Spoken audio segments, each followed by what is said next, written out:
জয়ন্তী, নববর্ষ এবং আমাদের পাহাড়ের যেই প্রধান উৎসব বৈশাখী উৎসবকে সুন্দর এবং আনন্দে আমরা উপভোগ করব। কিন্তু সংগ্রামী জনতা, আমরা দেখতে পাই আমাদের এই পার্বত্য চট্টগ্রামের আমাদের খুব আশা নিয়ে আমরা এই বাবু সুপ্রদীপ বাবু চাকমাকে আমরা উপদেষ্টা হিসেবে পেয়ে সবাই আন্দোলন এবং এই যে প্রতিবাদ থেকে আমরা নিবৃত্তেই ছিলাম। কিন্তু আমরা কি দেখতে পাই, ইদানিং আমাদের এই পার্বত্য চট্টগ্রামে চাকমা, মারমা, ত্রিপুরা, সাঁওতাল সহ বাঙালি ভাইয়েরা যে সহ অবস্থানে আমরা বসবাস করছি, আমরা এখান থেকেই দেখতে পেলাম কি এক সম্প্রদায়কে বেশি অংশ দিয়ে সকল এই ক্ষুদ্র জাতির সত্তার মারমা, ত্রিপুরাকে সুষম বন্দনা করে ছোট্ট অংশ দিয়ে আমাদেরকে আশ্চর্য করে দিয়েছে।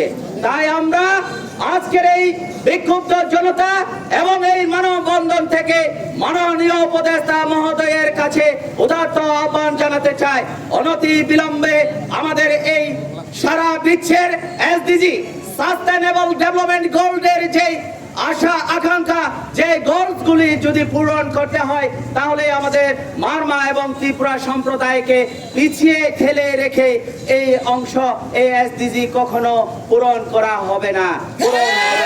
তাই আমি উদাত্ত আহ্বান জানাতে চাই, আজকে আমরা বাধ্য হয়েছি, আমরা চাইনি আমাদের মুসলিম ভাইদের যে ঈদ উল ফিতর এই কয়েকদিন আগামী কালকের সোমবারে ঈদ, এই ঈদ আনন্দ এবং আমাদের বৈশাখী আনন্দকে আমরা ম্লান করে দিতে চাই না।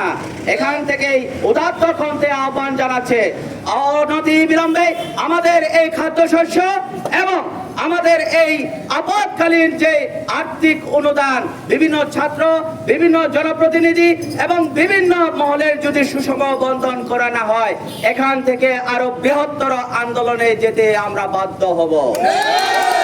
আমি আগামীতে সকল বিক্ষোভ, সকল আন্দোলন, সকল হরতাল, সকল এই যে সমাবেশে আমাদের বাংলাদেশ মারমা ঐক্য পরিষদ সকলের সাথে থাকবে। এবং আজকে যারা বিভিন্ন জায়গা থেকে মা বোনেরা আছেন, বাপেরা আছেন, আপনাদেরকে ধন্যবাদ জানিয়ে আমি আমার সংক্ষিপ্ত বক্তব্য এখানে শেষ করছি। দেখা হবে রাজপথে, মিটিংয়ে, মিছিলে।